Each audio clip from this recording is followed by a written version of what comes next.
Welcome to City Cinematheque, where the art and pleasure of the movies are the subject of serious discussion. I'm your host, Jerry Carlson, and I teach film studies at the City College of the City University of New York. Today, we continue our exploration of Weimar cinema, the incredible flowering of cinematic genius that came from Germany in the 1920s. Today's film, The Golem. It's the story of a monster, or is he a monster? Or is he a savior? But he is certainly someone who is important to the Jewish tradition. We'll be talking about that and the film's relationship to Expressionism and Weimar culture after today's screening. Joining us once again on City Cinematheque will be Professor Stuart Liebman, a noted expert on the avant-garde of the 1920s and on Weimar. Now, enjoy The Golem. Welcome back to City Cinematheque. I hope you've enjoyed this visit to, I think, a very unusual place. This imagined Jewish ghetto of the Prague as imagined in 1921 in Germany, The Golem. It's a fascinating film from any number of angles, and we have 30 minutes, more or less, to chat about it here. Joining us once again on City Cinematheque is an old friend of the series, Professor Stuart Liebman. Stuart is retired from his position here at City University of New York, both as the founding director of the Film Studies Certificate Program and as a longtime chairperson out at Queens College. His broad scholarship has emphasized in many, many ways the avant-gardes of the 1920s, including German and Weimar cinema of the 1920s. Also, he's had a very broad interest in the history of how Jews and Jewish traditions have been represented in cinema with a strong emphasis on Holocaust studies. Welcome back, Stuart. Thanks, Jerry. It's always a pleasure to be here. Great. So let's just start not necessarily with the film, but just with the, let's call it the Golem tradition. What is the Golem tradition? Why is it important? And why did it, do you think, that it becomes very important in this particular period? You know, one of the reasons I like coming on your show is that I always learn something by doing some background research. And I was surprised to learn that, in fact, the concept of the golem goes back to biblical times, in fact, to King David himself in Psalm 139. And it has to do with the forming out of the mud or clay, right, a human being. And this took hold especially, I mean, centuries go by, with no obvious follow-up. But in Prague, there was some threat to the Jewish community, and a story emerged that the leading rabbi of the time, Rabbi Loew, who had been a very distinguished Kabbalist scholar, had found something in the Kabbalah that meant that he could shape clay himself into a giant robotic figure who would protect the Jews. And whether or not this ever happened is a matter of some debate, let's say, but it became a very prominent myth and a great tale, partly because over time, Jewish writers, later writers in Yiddish and other languages, perceived it to potentially contain some essential information about Jewish assimilation, ultimately. Okay. Namely, as the Jews assimilated, would they be accepted? If they weren't accepted, doing everything right, would they be persecuted? Would there be a backlash? Would they have a defense? And the golem came to symbolize a kind of aggression that was suppressed and perhaps should be suppressed if the Jews wanted to succeed in assimilation.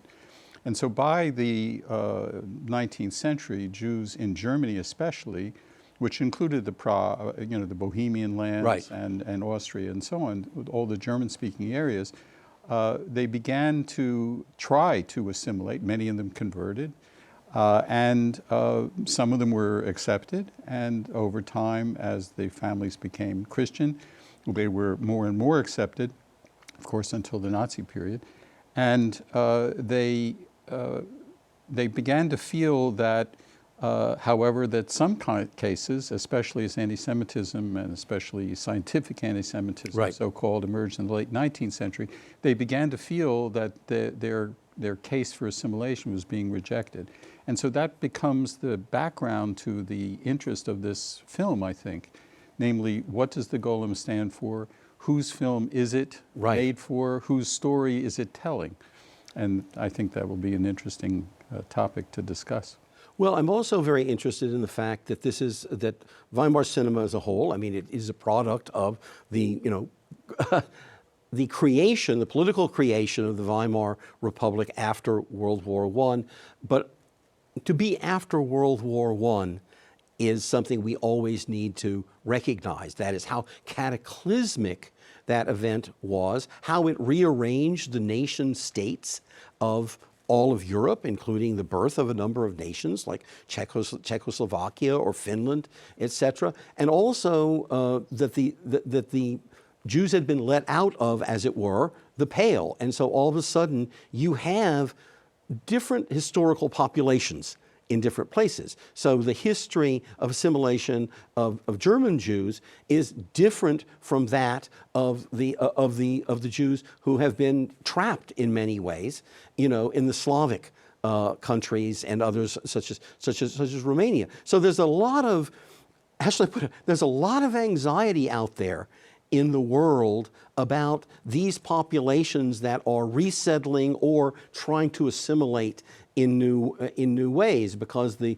Yiddish speakers, who are becoming urban and have become urban in a place like Poland, whose boundaries have been reshaped by World War I, are themselves a different population from the German-speaking Jews and their issues of assimilation. So I just bring this up for this whole issue of, well, wait a minute, so when a film like this gets to New York and is a very popular, it's a critical hit, it stays in one theater in New York for 16 weeks, the Criterion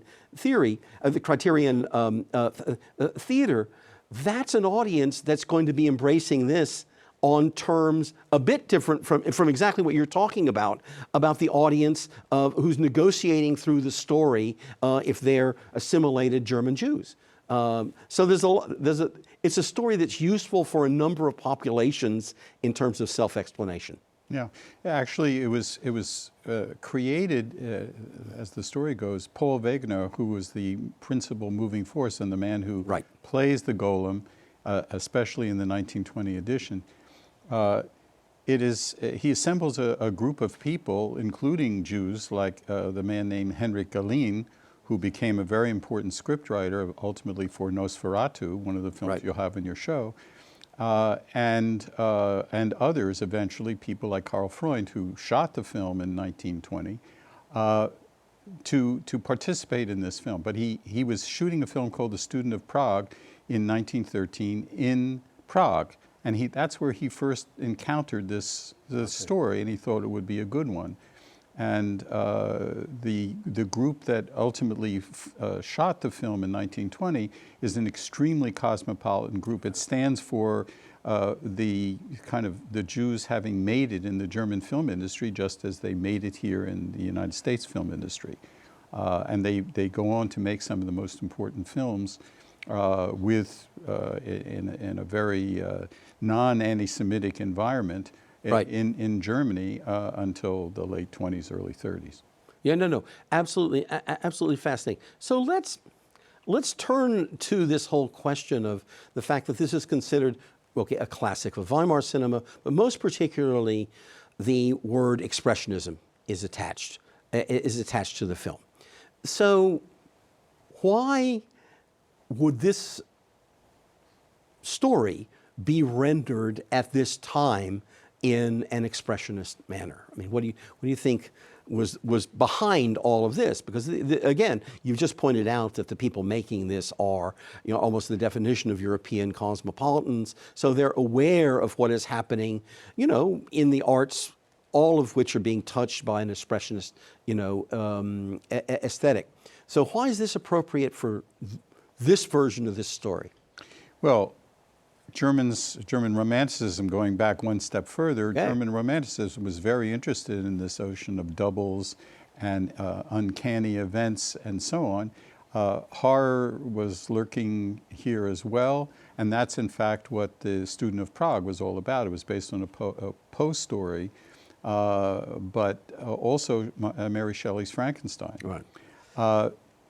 Once the Expressionists came in, the idea of distortion of the appearances of the world, the exaggerated elongation of bodies and so on in the painting tradition of the Expressionists, all became a kind of metaphor for people who were, let's call them, strung out. Right. From a whole series of pressures and tensions prior to World War I and cataclysmically in World War I.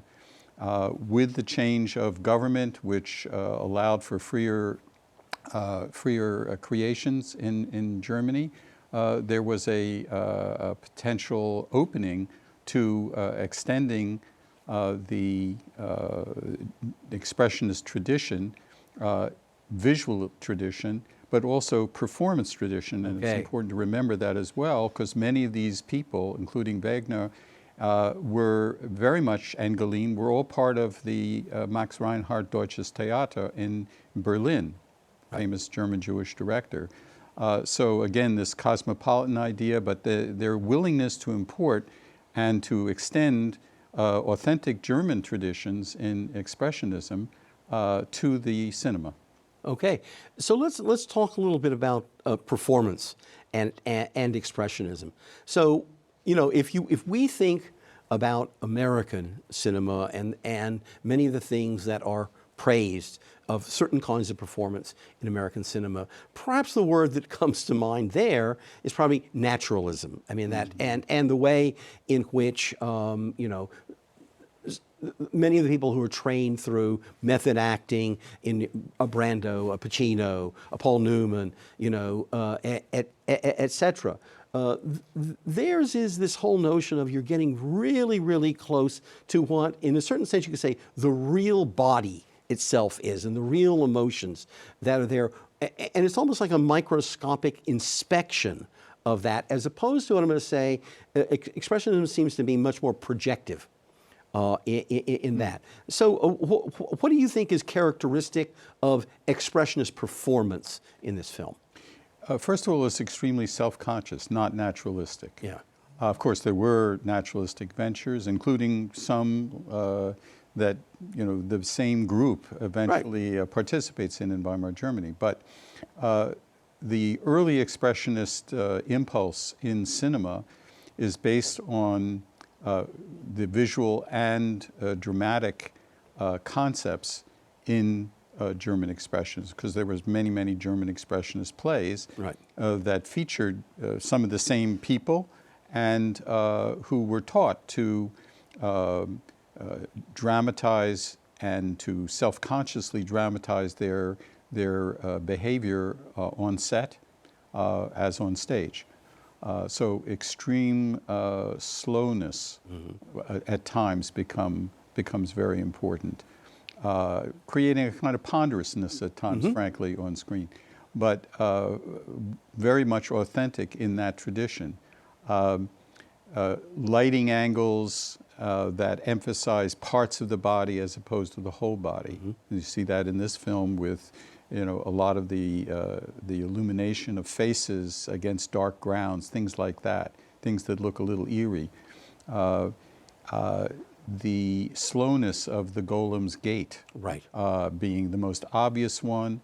Also some strange echoes of films that had already been made in this film. So from Caligari, you have, for example, the Golem is pushed into a closet of sorts, and it's closed as if it were a coffin, and he dies when that star comes off his chest. Right. And when he is pulled out again, it's as if he's being exhumed and reborn again and again. That kind of crazy idea is very much an expressionist idea.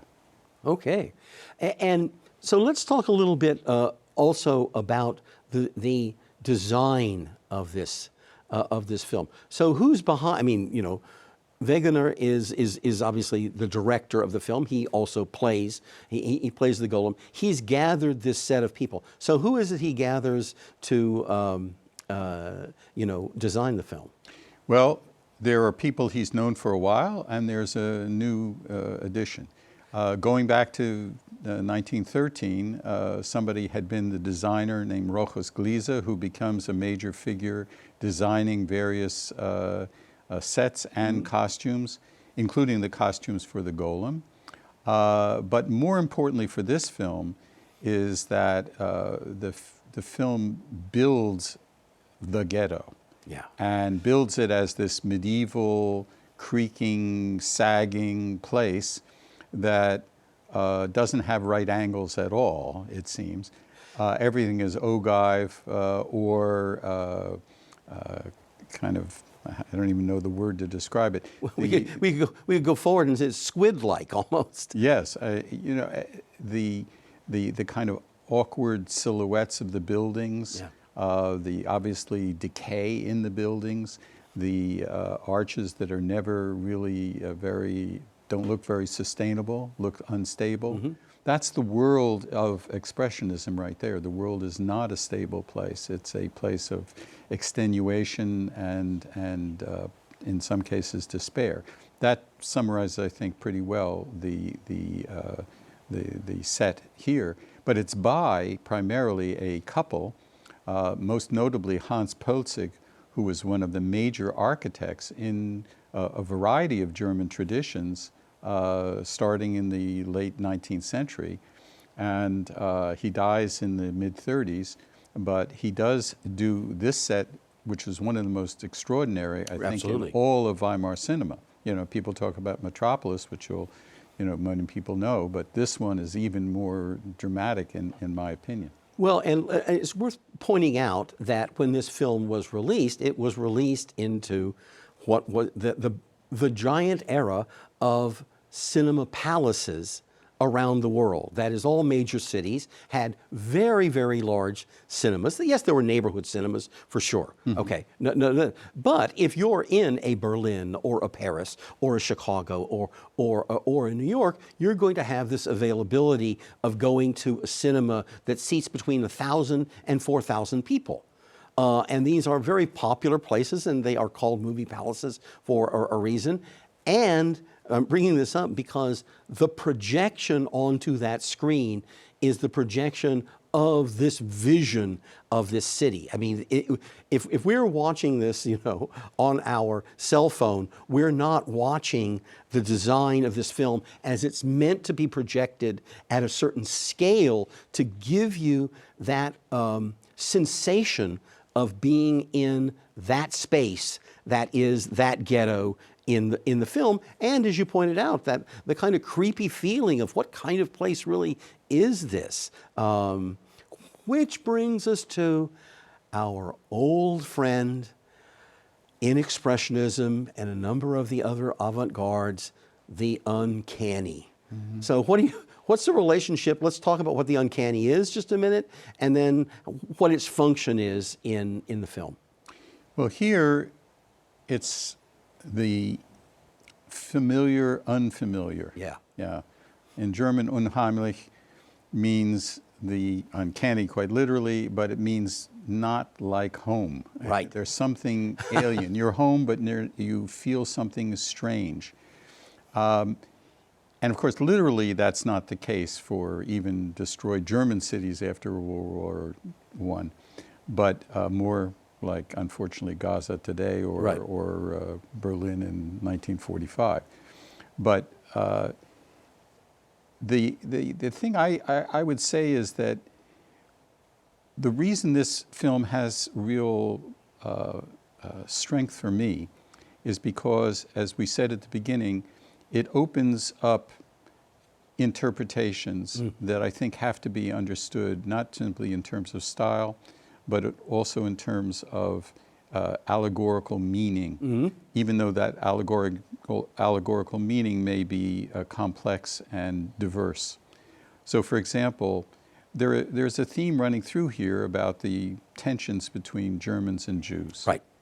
And because Rabbi Low in the film has done a favor for the emperor, he's granted an audience, and when he tries to explain why expelling the Jews is not a good idea, an idea that would unfortunately have a big future in Germany very soon, he projects magically a film.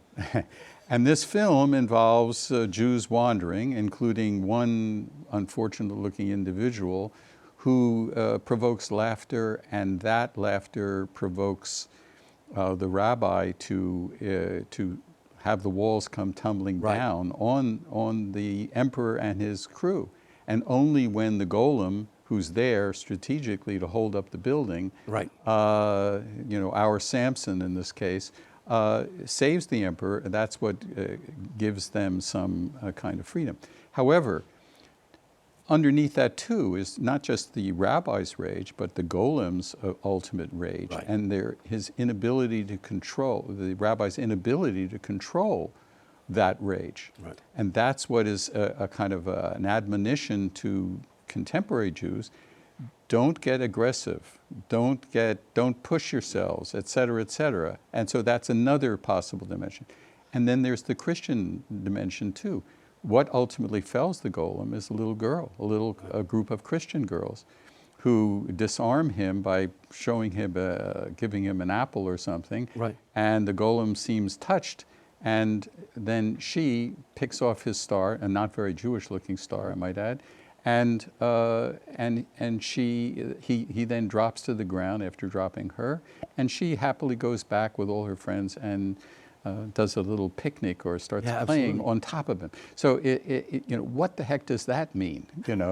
But it does talk about, if you cut the violence against the Christians may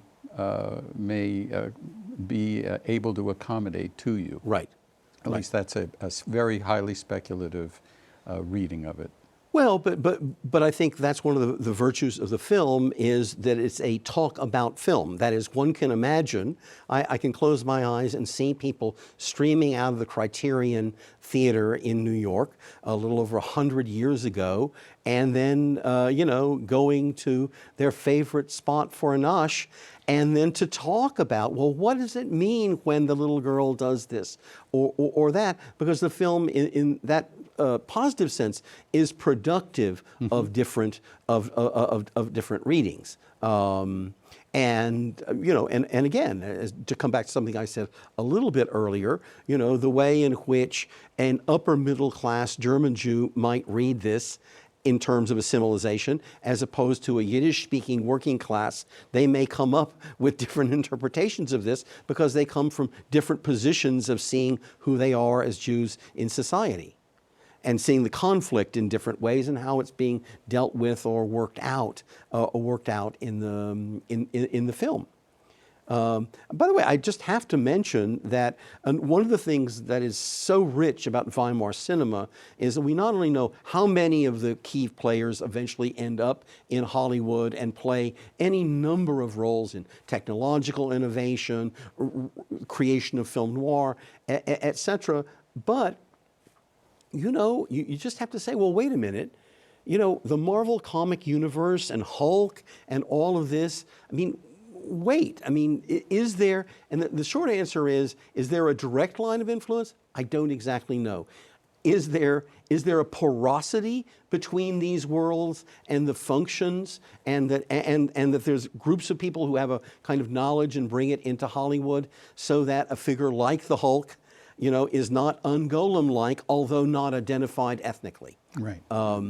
And that's, in many ways, that's one of the almost too many to count gifts of the Weimar cinema to global cinema through the exile into Hollywood.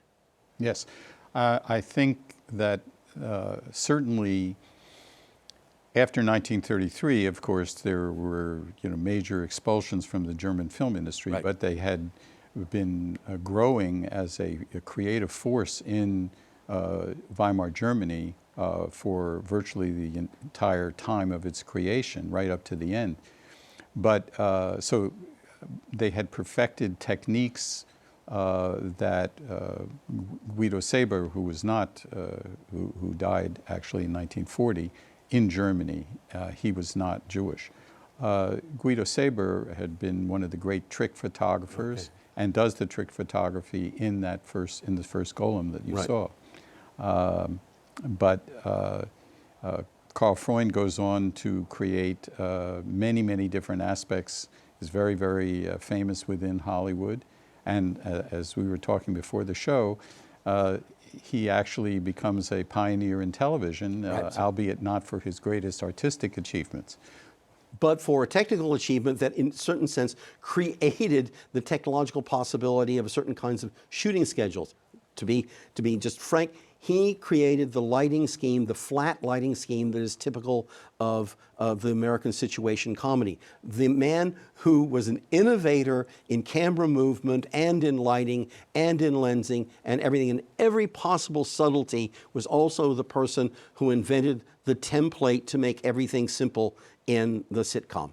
Yes. So, you know, gifting has many different directions and and effects. Mm-hmm. Yeah, absolutely. And the Weimar cinema continues to give us many, many gifts. We're going to have to end on that gifting note because we've just run out of time, as we do on the show.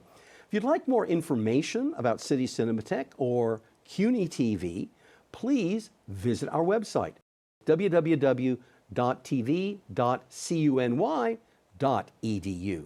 Once again, www.tv.cuny.edu. You'll also find a way to get our app there. So visit us, get the app, and come back to see us again here on City Cinematheque. It's goodbye for now.